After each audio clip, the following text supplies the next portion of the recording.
2, 1.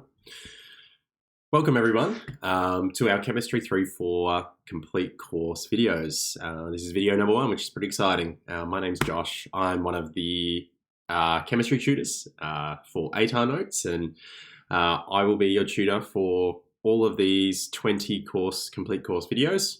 I've spent the time working through the new study design, so this will cover the new study design for 2024 onwards, and I've spent the time going through that new study design. I've created a complete course of 20 videos, and this is video number 1. So as you'll see, you can see each of the videos will have a little heading, little topic, and you can click through and you'll find that before each video I go through sort of the dot points from VCAR and I go through just the lesson outcomes. That would give you a really good overview of what we're going to cover in each lesson. So if you're looking for something, click onto each video that you think is the right thing, have a look at the first minute and you'll see that. So with today, what you'll find is that today we're going to start off with the start of our dot points. So throughout this video, we're going to cover these 4 major points. So we're going to cover the definition of a fuel. We're going to cover photosynthesis as the process that converts light and energy into chemical energy. We're going to look at oxidation of glucose, and we're going to look at the production of bioethanol. Now, this is a very biology sort of start to a chemistry video series, which is a bit funny, but VCAR has included all of this as new content. It was in the last study design, but now it's a lot more in this study design, and they expect a lot more of you. And so that's what we'll be covering today.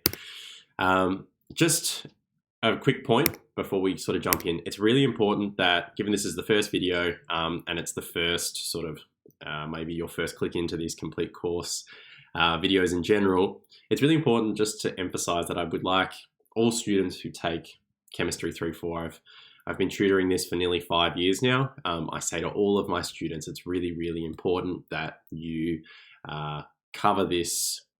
You look at this dot point document. So this dot point document that you can see right here, really, really important that you cover this here, so that when you're doing all of your your study, you check back at this dot point. Now the dot points are produced in a way that they're a bit frustrating, but it's important that you sort of know all the dot points and you can sort of flick back and check that you've covered everything. And then lesson outcomes wise, there's just some quick lesson outcomes from today. Please feel free to read through those if you wish, but we will jump straight into it. So just a little FYI, I'm going to move my head. Hopefully you can see this is Unit 3 Area Study 1. Each of those little boxes will change to a darker blue as we move through. My head might be in the way of Unit 3 Area Study 1, but that's what it says there. And we're going to do 15 minutes of content and then 15 minutes of questions. So we'll start off with what is a fuel. So it's really important that explicitly it mentioned in the study design that you need to know a definition of a fuel. So I think the best way to have a definition of a fuel is just to sort of write one down and then sort of stick with it throughout the year. So saying a fuel is a substance that can be reacted with other substances. You don't have to put an example in there. I've said oxygen because that's the most common when we look at combustion, leading to the release of energy that can be harnessed for a specific purpose. So what requires fuel? So this is sort of just the first big lesson. VCAR will at times take very complex chemical concepts and they will try and make you answer a very common sense question. This is example number 1. So they may ask what requires fuel, and then they may ask you to provide a type of fuel. So here is just some examples here. Cars, they run on petrol, so petrodiesel. Submarines, most of them run on hydrogen gas these days. Cells, they run on ethanol. And then when we look at humans, well, humans, we rely on sort of food, which we use glucose and fats for our energy. Today, we're particularly going to be looking at this, not super detail, but we are going to be looking at sort of the pathways that a human uses to get to where they need to be. So what you'll find is that the actual energy that comes from the specifics of foods will actually be found in a different video. We refer to this as the food video. There is a hydrogen gas in submarines. This will be covered in sort of fossil and biofuels. Same with our petrodiesel. So moving forward, it's first important to understand that within sort of humans and within, living creatures, we have this, what we refer to as the natural cycle. And the natural cycle is essentially that humans and animals, they require glucose to live. we need to get glucose produced somewhere. So every action, even using your hands to click play on this video, it needs energy. So glucose has a very interesting cycle in the natural world, from production to use in the body and back to production. So we humans, we use our glucose. We do our run, our jump, we use our glucose. The products that we produce from that, the byproducts. So when I breathe, when I go for a run and I get out of breath, I breathe really quickly. And what am I breathing out? I'm breathing CO2. Now, what else comes out from this process is water. So this can be through sweat, through various other processes. So you have two things come out. You have CO2 and you have water. Now that CO2 and water is used with light to produce glucose in plants. Plants produce the glucose as a byproduct to that glucose, because plants also use a bit of glucose so that they can live. Plants need to live. They need to have an energy source themselves. But as a byproduct of that, they will actually produce O2. What do we need? We need to breathe in O2. So if we think about it, over here, we start with our glucose, and our glucose, our products are our CO2 and our water. The CO2 and water go into the plant with a bit of light. The plant then produces glucose and oxygen that goes in, and we use it again. And that is our natural cycle. Now, photosynthesis is the process of converting light energy into chemical energy. This is achieved by harnessing the sun's light to convert CO2 into glucose. So this is the plant's process. So the plant really needs to produce glucose, not only for itself, but it produces it for most other living creatures. And what it does is it does this really neat process where it takes the sunlight and it goes, let's add in some CO2, let's add in a little bit of water. Bang, we got some glucose. And as a byproduct, they produce oxygen. Now, they don't want oxygen. Oxygen is not for them, but it's their byproduct. And that's really, really important.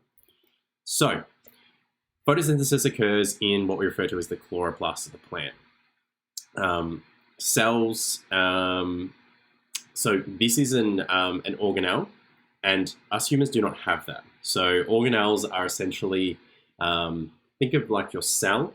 So those who don't do biology, this is a very biology concept again in chemistry, but if you think about your cells have little individual factories in them. And those factories essentially go and produce various things for the cells. Now, chloroplast is a very specific factory. That factory is only found in plants, it's not found in humans, and that chloroplast essentially produces glucose. So that's what does that process. So if we look at our very fancy looking plant cell here, and this is what a plant cell looks somewhat like. There are various organelles here that we do not need to worry about. What we need to worry about is this major thing here, which is what we refer to as the grana.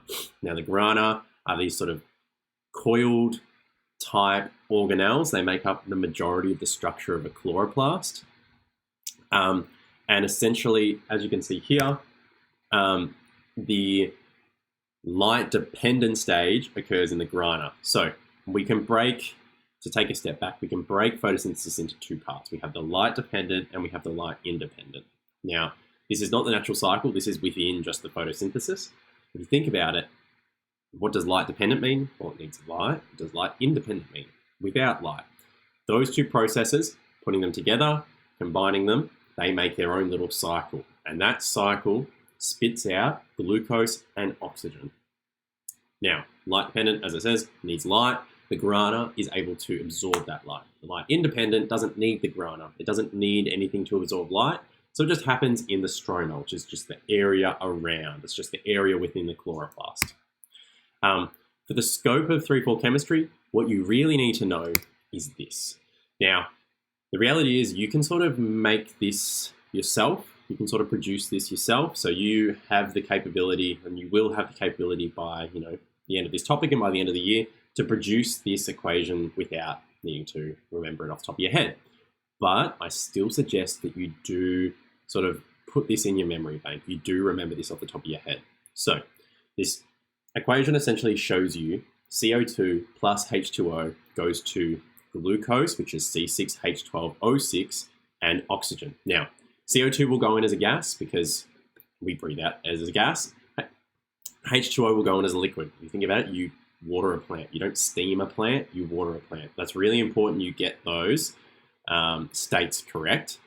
Glucose will come out aqueous. Now, glucose at times will end up being, a solid, or it'll various other forms, but it comes out aqueous, and it's really important that we keep that as aqueous. And then it produces O2 as a byproduct, and we breathe in O2 as a gas, so it's going to come out as gas. Now, that's really, really important that you know this equation. So this is an equation that you sort of need to put in your memory banks. You do need to know this. Also really important to take a side point. Those who don't do biology, you can skip 10 seconds forward in the equation, but those who do biology, at times, VCE biology does the 12 here and 6 H2O on the right. That is incorrect for 3-4 chemistry. You must use the simplified down form, which is this. Moving forward.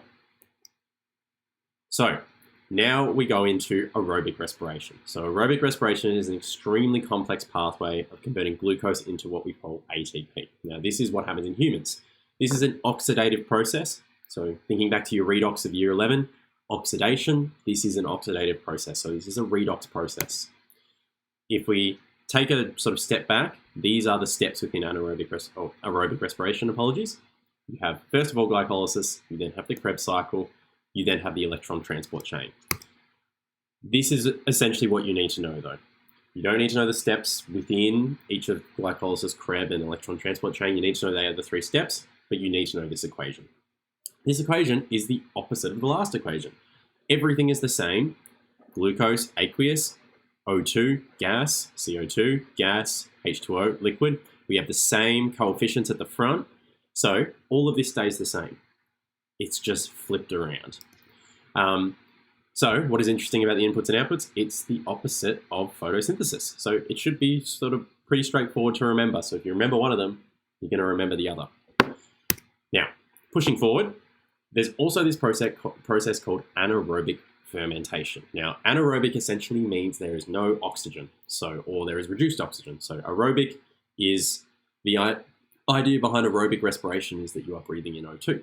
Now, we do also produce energy in the human body in anaerobic form. So if you go for a 100-meter sprint, you're sitting at the start line, taking in those deep breaths, but then you sprint, that first couple of seconds of the sprint will be anaerobic because you will be breathing, but that oxygen will not be getting there quick enough. Once you start to establish that quicker oxygen movement, you just go through aerobic. But we mainly work through aerobic. Anaerobic fermentation occurs in sort of set scenarios. So we try and do anaerobic fermentation for various reasons. One of these reasons is to produce ethanol as a byproduct. And as you can see here, organisms that go through anaerobic respiration, they'll either produce lactic acid, which is in humans and animals, we produce lactic acid. Yeasts and a fair few bacteria, they produce ethanol as a byproduct. We have taken advantage of this, utilizing yeast to create bioethanol, which is actually a renewable source of ethanol, which can be utilized as a fuel. So before we sort of jump in and show how that sort of works, if all of you take a sort of step back and think, let's go back to like a common sense real life example. If you think, have you ever filled up a car, or have you been with your parents to fill up a car and they've always had this really slightly cheaper price above the normal petrol, and it says E10, that refers to petrodiesel with 10% bioethanol. Bioethanol doesn't produce as much energy, which we'll discuss in another video, but bioethanol is renewable, and that's what you find in that slightly cheaper fuel. So real life example of where bioethanol is utilized. So pushing forward, this is sort of how that process works. Essentially what happens is you get a container or you get a space and you put yeast in it, and you put glucose. So you fill that space with glucose and yeast, and then you block it off with oxygen. You either vacuum seal it, or you put a lid on it, or whatever you need to do to get rid of the oxygen. Then you let it do its thing. And the yeast needs to live, so the yeast is going to do anaerobic fermentation. And what that does is it produces some ATP for the yeast, but it produces ethanol and CO2 as a byproduct. Now, CO2, not really useful, get rid of that. Ethanol, on the other hand, super duper useful. So we do need that. Now, this is what the process looks like. The process is just our glucose going in. There's no O2 going in anymore. And then we have bioethanol. Now, bioethanol looks the same as normal ethanol. It's just biologically produced, and it's what we refer to as renewable. So this is ethanol, C2H5OH. It's aqueous, comes out as an aqueous form. CO2 comes out as a gas. So really important that you also know this equation here. This one's a little bit different, so you do need to remember it, and you need to balance it out. So you need to put a 2 here, and you need 2 there. That balances it. This then must be distilled to purify. We'll discuss this in another video, but essentially the ethanol needs to be purified, and we do that through distillation, and we'll talk about that in another video. So let's move into the questions. Now, this will only be in this first video, is just going through just some quick technique. So we're going to go through slightly less questions this week because the content isn't as heavy. We are just going to go through some more some technique because it is the start of the year. So key tips to get you through these tough questions. So for multiple choice, I think what's really important, and one thing I stress to my students, is that you need to write all your working on the page, even if it's not marked. So in a multiple choice question, all that's marked is you circling the right answer. I think it's really important you do put your workings on the page, because then if you do have time to come back, you can check if you made a mistake, and if you did make a mistake, you can see what part of the question you made the mistake, and you can sort of fix your response from there. I think using the elimination method, particularly in like really tricky worded questions, like which is true or like which is false, I think that's really useful. Even those which is true and which is false question, don't look at what they're asking for. Don't look if they're saying, I want the true one or I want the false one. Go through and just put a tick if it's true or an X if it's false. And what you'll find is that you should have, either 3 ticks and 1 X or 3 X's and 1 tick. And then from there, you can sort of say, all right, I feel better. Now, you might make a slight error in there and you might have 2 and 2. Then you read the question, it says, all right, which is false? Well, you know it. You've got a 50-50 chance of getting it right now because you put an X next to 2 responses. You can double check them. If you're still not sure which one is the right answer, you think they're both wrong, well, then you've sort of got a 50-50 guess. And you can also sort of apply some knowledge and maybe get one that sounds better than the other, and you may be able to get your answer from there. So I think elimination method is really important in chemistry. Short answer, there's sort of 2 main points here. So first of all, determine where the marks are in the question prior to putting anything on the page. So my big thing about short answer questions, especially the ones that are really long, so not the 1 markers or the 2 marks, I'm talking the 3 or 4 markers. Just on the side of your page, just go 1, 2, 3, 4, or 1, 2, 3, however many marks there are, and just put a little note saying, all right, I think this is the first mark. Maybe it's saying whether something is true or false and then justifying it. All right, I think there is 1 mark for the true or false. There is 1 mark for the justification. There is 1 mark for an example. Maybe that's what it is. So then when you write your answer, you just tick that you've done all 3 of those things. And then second point, always double check your calculator answers and your data book sort of things that you've grabbed out. Make sure you're using the right, numbers and the right data book values, etc. Significant figures and so forth, that's also another big thing. There is a video on significant figures and experimental design. Please go and look at that video. It's as you go through. That's really important. That is also another point that's quite important in question technique, but it's covered in another video. So pushing forward, what I'd like with all these questions as we go through is I would love for everyone who is watching these to pause, have a go at the question, and then I'll sort of go through the answer and how we go about this. So this question here is, please select the outputs of aerobic respiration. So everyone pause, 3, 2, 1. Now all of you are back. Hopefully you had a go at this question. I think what's really important about this question is understanding what are the correct outputs. So highlighting the fact that this says outputs, not inputs. So I am going to bring out my pen now. I might actually go highlighter. So important that you highlight that it's outputs, because it may come to a point where you sort of think it's the inputs and you're like, oh no, which one is it? So do double check that and then go through and use the elimination method here. So if I go back to my pen, all right, 6 carbon dioxide, that's correct. I think there's 6 water, also correct. And there's ATP energy, it's aerobic respiration. Well, I actually like this one. I'm not going to rule it out. Go to the next one. You definitely don't produce glucose in aerobic respiration, so that's wrong. You definitely don't produce oxygen, that's wrong. This one also seems right, but I remember that it was 6, 6 as my coefficients, so I think D is wrong. Therefore, I go forward. My answer here is A. So, short answer question. Again, the same thing as we go through. I'd love for all of you to pause and have a go. So, fuels are a key component in our everyday life. What is a fuel? And provide an example of one in everyday life. So, pause, 3, 2, 1. Hopefully you're all back now. This video here, this question here is actually, it's based off an old VCAR question. I've sort of adapted it a little bit to the new study design. What's really important about this is there's 2 marks. So if we look, first of all, where are the 2 marks? The first mark is, what is a fuel? So definition. So straight away, I'd be putting a D next to this and saying, all right, this is a definition, and then provide an example. So first mark is for your fuel definition, and your second mark is for an example. So as you can see here, it's asking for everyday life. This is asking you to use what I like to refer to as a common sense question. So the first part is the definition chemistry-based part, and then the second part is the definition-based part. So how we answer this? First part, a fuel is a substance that is reacted with another substance in order to produce energy that can be utilized for varying processes. It's a loose adaptation of the definition that I gave in the first couple of slides. So you don't need to have the definition word for word, but you do need to cover each of the really important points that were in that definition. So I think this is a really good way of answering it. I think for these definition sort of fuel questions, what you super duper really need to cover is that a fuel is a substance that it can be reacted with another substance. So saying reacted with another substance to produce energy. They are the things you need. This can be utilized for varying processes.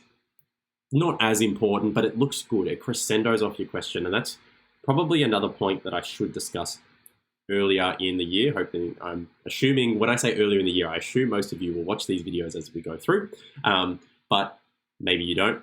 Nonetheless, good point to say is that questions look better when they read like a little story. So they crescendo. When I say crescendo, they have an ending. So just saying a fuel is a substance that is reacted with another substance in order to produce energy, full stop. It's a good sentence, but it doesn't really flow on. By saying that can be utilized for varying processes, it should be processes. Apologies. Error number 1 in my slides. We'll keep a tally as we go through. For varying processes, an example of a fuel in everyday life is ethanol, utilized in Bunsen burners for scientific experiments. Or you could have said one of these processes is the use of ethanol in a Bunsen burner for scientific experiments. I actually think that second example I gave there is probably better. It flows. An example of one of these processes is. So that flow effect reads well. Examiners like that. SAC markers, your teachers, they like that. They like that flow. So always think about that. Crescendoing off your questions, getting that sort of flow into your questions. It is a bit English based, but it is something that you do need to be aware of. So this is where your 2 marks are. First mark for your definition, second mark for your example. You could have given anything here. You could have said petrodiesel in cars. You could use hydrogen gas in submarines. Any of those examples really fine. Pushing forward. So this is sort of our last question, but this is a bigger question. So please do take your time on it. Glucose is the primary source of energy for all organisms, including humans. Glucose has a natural cycle from humans to plants. Explain. So there are 3 marks here, and it's asked you to explain the natural cycle. So where are my 3 marks? I want you to do that first before attempting this question. This is the sort of, 3 to 4 minute question. Take that first 30 seconds, putting down your points as to where you think your 3 marks are, and then go through the question. I'll give you all your time now. So pause, 3, 2, 1. Hopefully you're back.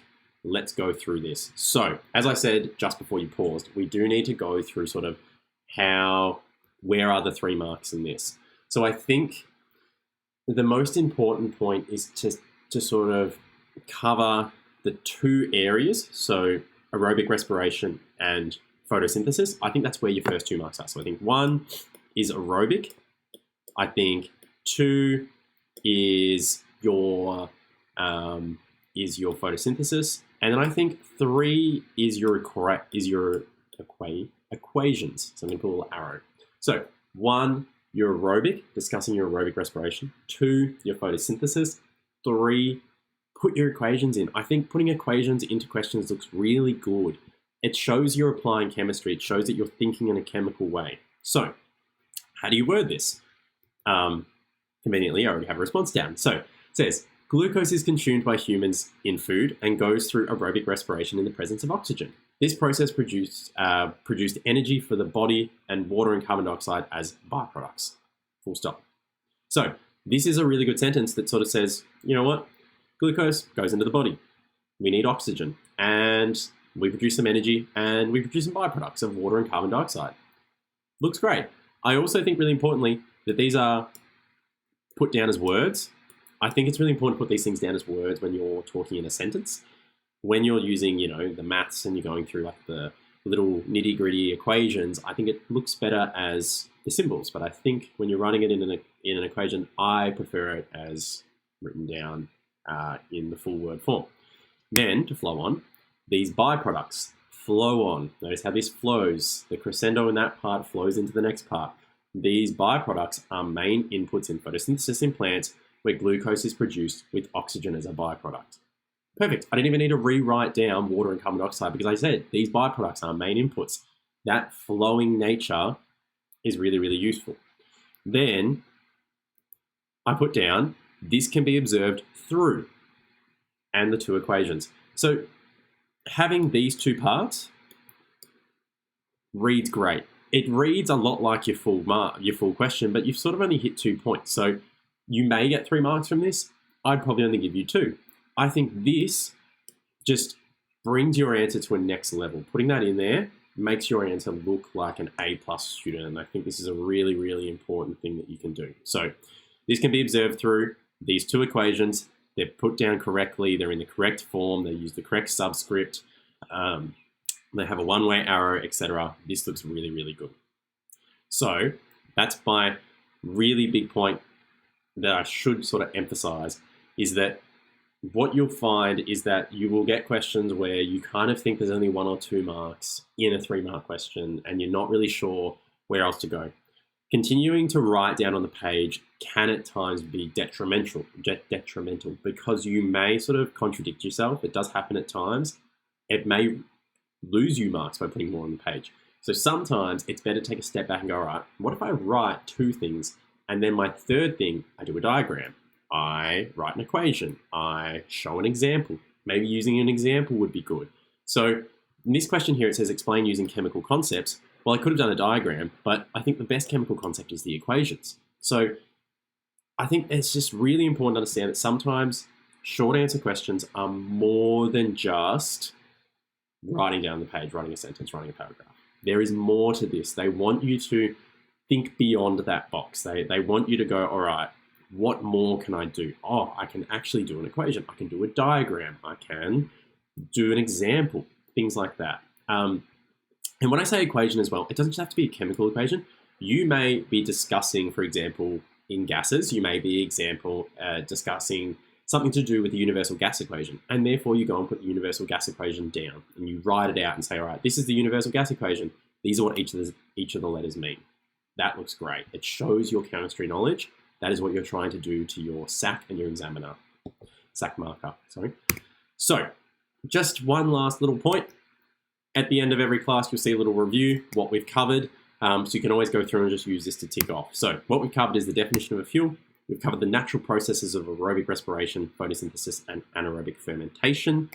We've covered multiple choice questions and strategies, as well as short answer questions and sample answers. But we've also covered strategies for both. I think that's really important. If you are ever struggling with and you're finding that you're answering, you know the knowledge, you know the content, but you're struggling with the answering of questions, go back to your question technique. Look at how you're answering questions and maybe there's something going wrong. That's a big part of VCE in general, but especially VCE chemistry.